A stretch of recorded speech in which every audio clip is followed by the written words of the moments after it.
Here is a theme that concerns a lot of us living in small spaces, especially if you live in a city like New York.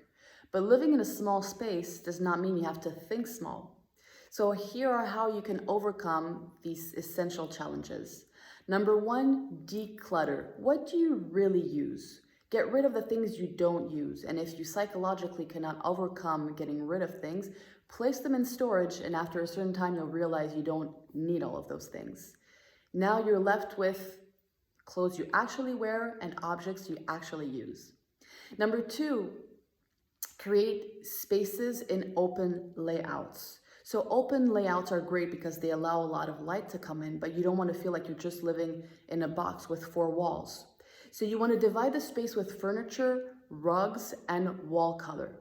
For example, if you live in a studio, you can separate the area between your bedroom and your living room with a bookcase. Number three, modular furniture. So thanks to this modern era, a lot of our furniture is now modular. The main things we think about is, for example, we all know the sofa bed. So the sofa bed can be used for your guests. Most of the year, you're going to use it as a sofa. And then when you have a guest, you can use it as a bed. Another option, if you want to invest a bit more, is a Murphy bed. A Murphy bed goes in your wall, so it's flush with your wall when you're not using it, and you can pull it out of your wall at night. Find storage furniture. So for example, you have options with coffee tables that can transform in desk tables. You also have options of tables that can extend horizontally, where the table you use in your kitchen for 2 people can extend to 4 or 6 people if you're having some guests over for dinner. And for seating, you can use foldable chairs, keep them pretty, that you can hide in the closet once you're done using them. Number 4, colors. So of course, I'm not going to tell you to paint your entire space white. You know by now I'm not a fan of all whites, but keep it bright. So bright colors make things seem higher, larger, wider, and more open. Dark colors like navy blue and black give the feeling of lower, smaller, narrower, and more enclosed spaces.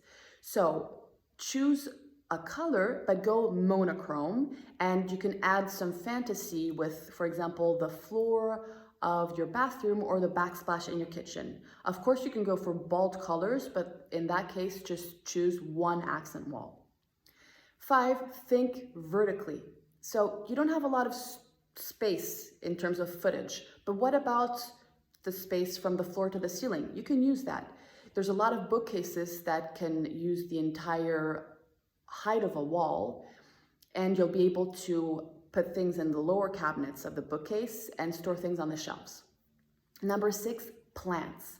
So plants are a great way to add freshness to a small stagnant space and add life.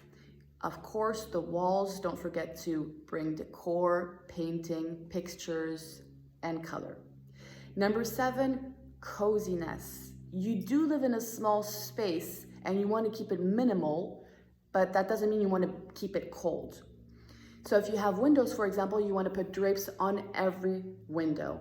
And don't hang the drapes right above the window. Try to hang them as high as possible so it gives a sense of length in your apartment.